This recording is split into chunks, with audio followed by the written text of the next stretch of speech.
Hey everybody, it's Chris Loud.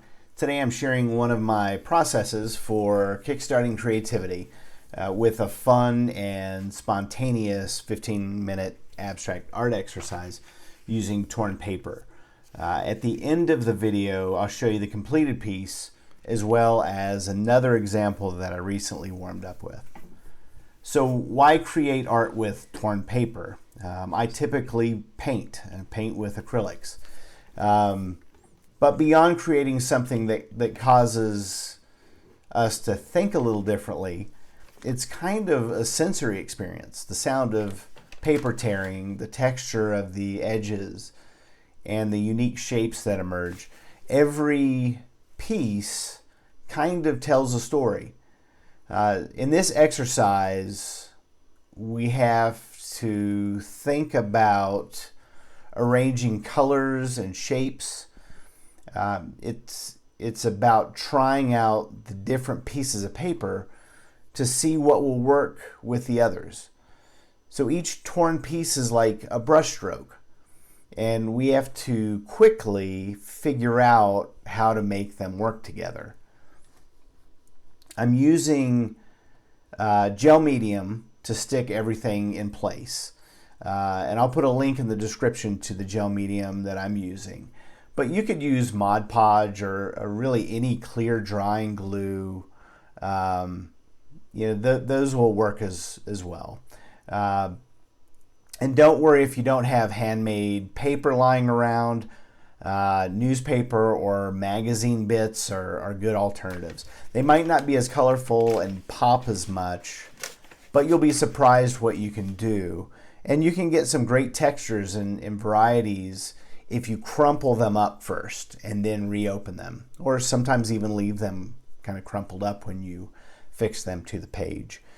So all the paper that I'm using in this, or all the pieces I'm using in this, are mostly junk mail envelopes that I've painted over. When I've cleared my palette, I've just taken that paint and put it over these junk mail, the back of junk mail envelopes or other pieces of paper. And I also have some pieces of palette paper. What I'm fixing to the page right now is one of those that I let dry after I was done painting. And I'm using those in this piece.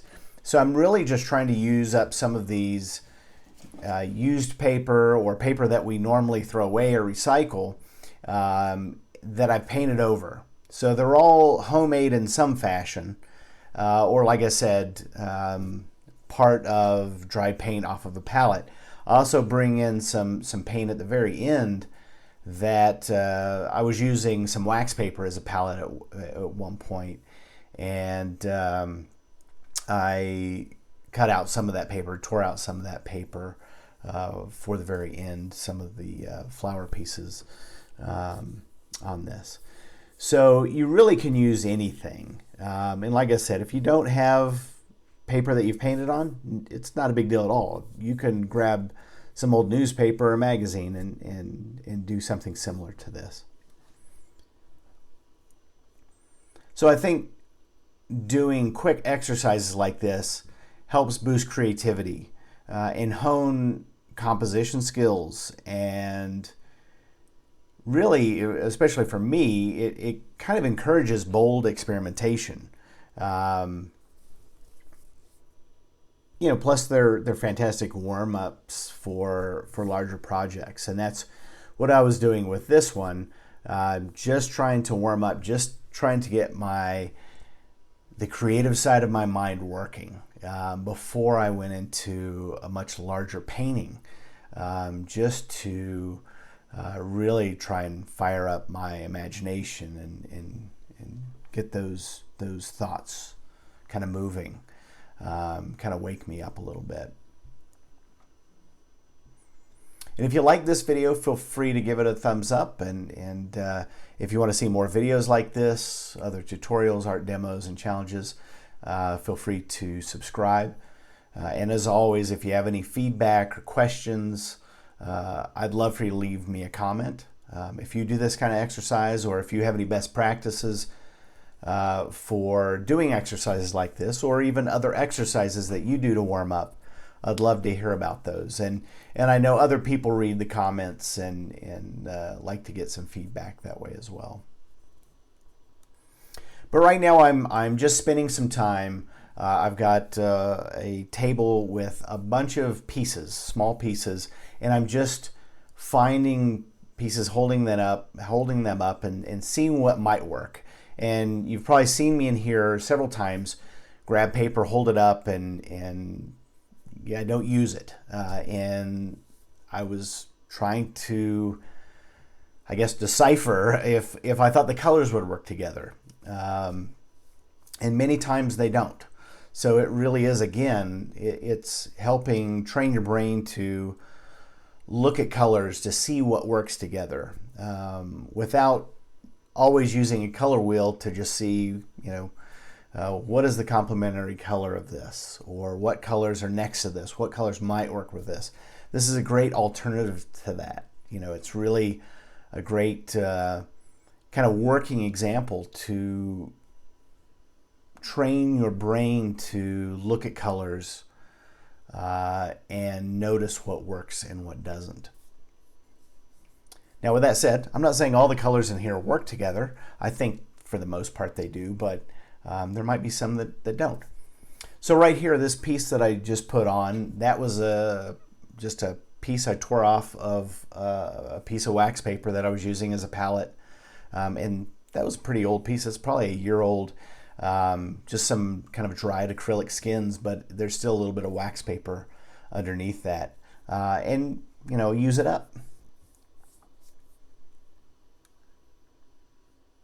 So this isn't just about making art, this is about repurposing materials and embracing sustainability and sparking inspiration from simple things that we have lying around our house. Things that we might not normally think about using for art. Now we might train our minds to look at some of those pieces a little differently.